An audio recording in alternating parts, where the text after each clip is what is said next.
What's going on, y'all? So listen.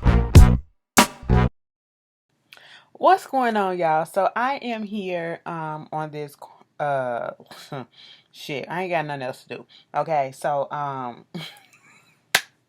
gonna try to give y'all as many videos as I can. During this time that I'm off, I could have went live, but I ain't feel like it. Somebody gonna be like, "Bitch, you could have kept that shit to yourself if you didn't want to say nothing, if you didn't want to do it." But I'm just saying. Anyway, so I just got through watching the Madam C.J. Walker inspired Self Made, and I just wanted to come on here and to give my thoughts about it and to open up a little discussion of how y'all felt about it, because I'm pretty sure a lot of you guys have already seen it. I think it came out last weekend, but I just got, I think it came out Friday on the 19th. Was Friday the 19th? Girl, I think so. Anyway, so it came out, and I was going to get to it eventually, but I actually sat down and watched all 4 episodes today. I was really surprised at the fact that it was only 4 episodes. I know it said it's a limited series, and when it says limited series, that means it's just going to be that one particular season. So we not looking for anything else to pop up or whatever, so we can, you know, chill out on that. I will say that I did enjoy, for the most part, what I watched. I enjoyed what I watched for the most part. I honestly thought that it was going to be a movie or something like that. I didn't know it was going to be like a season or something, you know. And then once I realized that it was going to be a series, I thought it was going to be at least more episodes. That's what I would have liked. I would have liked, you know, the episodes, because like I said, it was only 4 episodes and they was like almost an hour long, 45 minutes to an hour long, if that. You know, and I would have liked more to be in depth, you know what I'm saying? um the cinematography was everything. Okay, when in if you haven't seen the show, you should see it, and if you don't want to spoilers or whatever, but it's Madam CJ Walker. um if you want to keep watching, keep watching. If not, whatever. But I'm finna go into some details about stuff. The way that they had like some of the musical numbers when, you know, Octavia Spencer, who was playing Sarah Madam C.J. Walker, she was, you know, having these little fantasies within her reality about what she wanted to do and how she want her business to run or whatever. And she had the little dance numbers, and, you know, the little light skinned girl come in, and, you know, I love the way that they did all that. That cinematography and everything, the clothing, the colors, everything was just, it was just bomb. Okay, you know, they kept true to as much as they could to the time period, you know, with the clothing and stuff like that, the hair and everything. I loved it. I really did. Okay. I just wish, like I said, I wanted it to be more episodes. Like, I was really getting into it. And then, like, once you get into it, you know the story. Most of us know the story of Madam CJ Walker. Probably found out some new stuff up on here. But it's like as soon as you get into it, you know, stuff just it is over with. Okay, because it was that good that you couldn't, you know, for me, I didn't need to take a break and then come back. I watched them all the way through, you know, 4 episodes all the way through, you know. But basically, this is the story of how Madam C.J. Walker started her business and her hair care to become the first, you know, black millionaire woman with hair care products and stuff like that, you know. And it was a lot of discrepancies that was going on within this show. Okay, because as I was, before I even watched the series, there was people that was coming out saying that a lot of stuff in here did not happen. And one particular that people had issue with was this whole thing between the rivalry between her and Addie. Addie, you know, when the show starts off, you see Sarah standing there in the marketplace trying to sell this magical hair grow, you know, stuff to the women there, the African American women there. And no one was trying to buy it at first, but then she started putting her own experience in there and being relatable to the people, whatever, you know, saying how Addie came to her door one day because, you know, she was, you know, born to a slave. Um, Born after slavery, was after they was freed or whatever. and she had to wash clothes, and she got married young, had a baby young, and washing clothes, not even making enough to make ends meet most time, doing anything for pennies and stuff like that just to make a living or whatever. And she was just so stressed out about where the next money was gonna come and all this stuff, whatever, everyday struggles that a lot of us still have today, you know what I'm saying, that her hair was falling out. And that happens all the time, where stress is a motherfucker, and you're just worried about shit that's going to happen, and where's your next meal coming from? Am I ever going to be able to pay this? Am I going to be able to do this? Am I going to get this together? And then you're just worrying so much, your hair coming out, you don't know why. And then Addie shows up all of a sudden because she was trying to sell her product. And then, she saw an opportunity with, Madam CJ Walker, Sarah, because, at this moment, she just got through getting into it with her husband, who that motherfucker called her a bald head scallywag or something. No, you look like a mangy something or something. I said, bitch, what the fuck? She stressed out trying to help out the household while your ass out here fucking getting drunk and shit. Okay, bitch. I said, you know what? Niggas ain't shit sometimes. Okay. But, she did what she had to do. They became cool for the most part. And their relationship, she thought that she had a different relationship with Addie. Okay. Addie was using her product on her, and it allowed her hair to grow back. And trust and believe, I believe that it was also the stuff that was in the product, but also leaving that man. Okay, stop stressing about shit. Stop stressing about whether or not he gonna come home drunk or whatever the fuck. She eliminated a problem out of her life, and that probably alleviated some weight off her shoulders. So, that was that too. Plus, whatever was up in that hair care shit, it helped neutralize and naturalize her hair and, revitalize that motherfucker. So she wanted to get out there and she wanted to sell, because Addie wanted to sell her stuff too. Listen, Addie was, Addie just, right off the bat, this is the first episode where Addie just knew, I knew Addie was going to be a problem. And see, this is where the discrepancy comes in at, because they said this didn't really happen. You know what I'm saying? And I was like, I know. Now I'm looking at it, I was like, okay, so they doing this to try to fictionalize,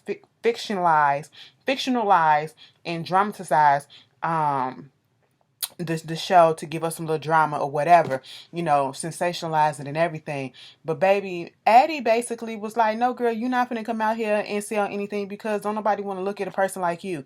Because Addie was light skinned, she was a mulatto. Okay, Addie played sister up in the Whitney Houston version of Sparkle. Okay, I was like, bitch, who the fuck is she? I said, girl, you tried it, bitch. Okay, and I'm sitting here like, no, you didn't. Just say some shit like that to her, girl. And MJ Walker, she took it upon herself, okay, to take some of her stuff and to sell it herself, to show her, listen, girl, regardless of how I look, I can still sell your product. It's not just about look. And she was trying to tell her, you trying to get people to buy your product who already got nice looking hair, and you selling this, you selling it, you got light skinned girls that's doing this, and fair skinned girls that's doing it, or whatever. You trying to sell to people that look like me, okay? Who they gonna trust but me? They can trust somebody that look like me, okay?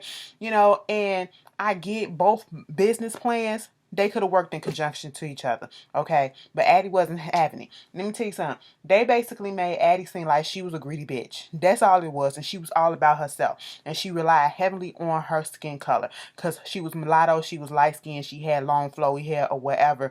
And so she thought that the world was given to her, and she didn't have no troubles walking through life because of it. You know what I'm saying? She looked down on people who actually looked like they had to struggle, like Madam CJ Walker did in her early life, okay? And I didn't like that. I didn't like that because, bitch, throughout the whole episodes, it was trying to make, I was feeling some type of way. Y'all know I'm a light skin, okay? Y'all know I'm a light skin, but bitch, I'm a respectable one, okay? I'm a respectable one, bitch. Okay? And I was sitting here like, bitch, You and little Doris, bitch, y'all was making us look bad as shit. Okay, I said, see, this is why they don't even want to fuck with us. This is why they don't even want to fuck with us, because of these goddamn stereotypes right here. Like, we uppity as hell. We think we the shit. We think we cute as fuck. And let me tell you something. I just seen some light-skinned girls that's ugly as fuck. Some light-skinned people that is like facially challenged. I ain't gonna say ugly, but facially challenged. Okay. And I said, you know what? This don't make no damn sense. Okay. But yeah, that's where the rivalry started. And, ever since then, it was like Addie was doing, as soon as Madam CJ Walker went on her own and did what she had to do to become what she became, they say that the rivalry started because she claimed that she stole her formula or whatever, and they started off as friends, and, it was just a lot. They say that a lot of this stuff didn't really happen, but hey, y'all put down in the comments and we can discuss what y'all felt happened up in this shit too.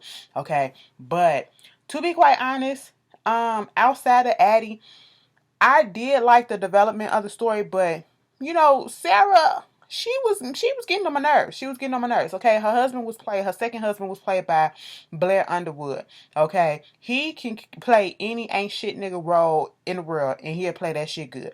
And he played it good in this one. But see, I'm not gonna be 100% mad at him, for what he did. I'm gonna be mad at the fact that he did it with a bitch that was right underneath her nose that worked with her. Okay, you know what I'm saying? After they moved from where was they at? Was they at Minnesota or Minneapolis or whatever? And then they moved to Indianapolis, and then they moved later she wanted to move to New York. Girl, either way, when he was there, all of this happened from 1908. The show started from 1908 and it ended in 1918 when she got sick. Okay, and then later on she died in 1919. I said, damn, she built the empire in 10 years and that was it. I was like, oh, she couldn't even really fully enjoy it because she was so business oriented and thinking about how to get her product in this store, her product there, and how to get this person on board and to keep going and to keep going and keep going.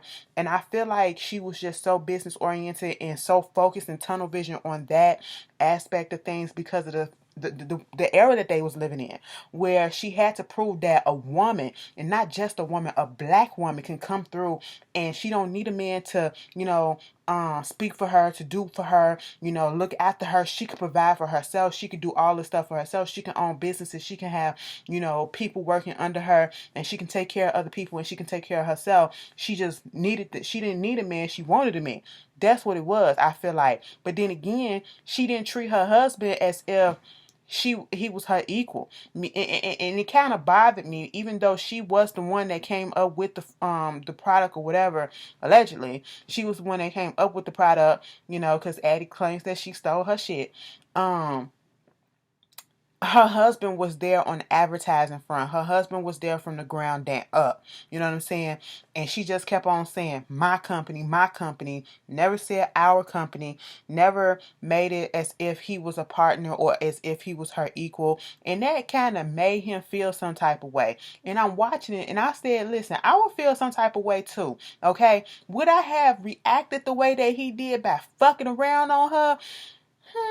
Not necessarily, okay? Because if it got to that point, I would have just said, bitch, I'm out, But of course, you don't want to let something like that go because you built this empire and you don't want to let something like that go. So you thought that you can do whatever you wanted to do on a slide and then your dumb ass got fucking caught, okay? But I didn't like the way that she was talking to him sometimes. I really didn't. Like, she did make that man feel like a man sometimes. I was just like, and I'm not usually into all that shit, oh, you gotta make him feel like a man and whatever.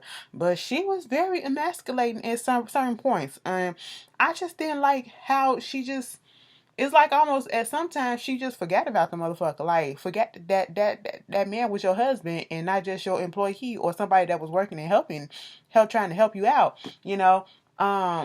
she was just so headstrong or whatever because she had a point to prove. And I don't even feel like the way they made the show, it seemed as if she didn't even get a chance to enjoy the success that she had.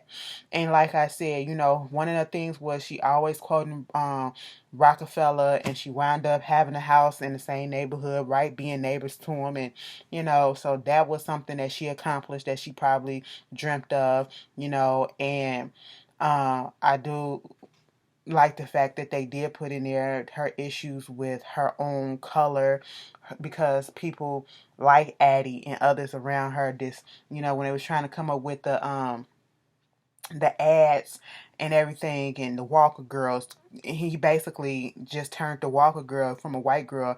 It's the same white girl but just shaded in darker. That's it, you know. And she just felt some type of way about it.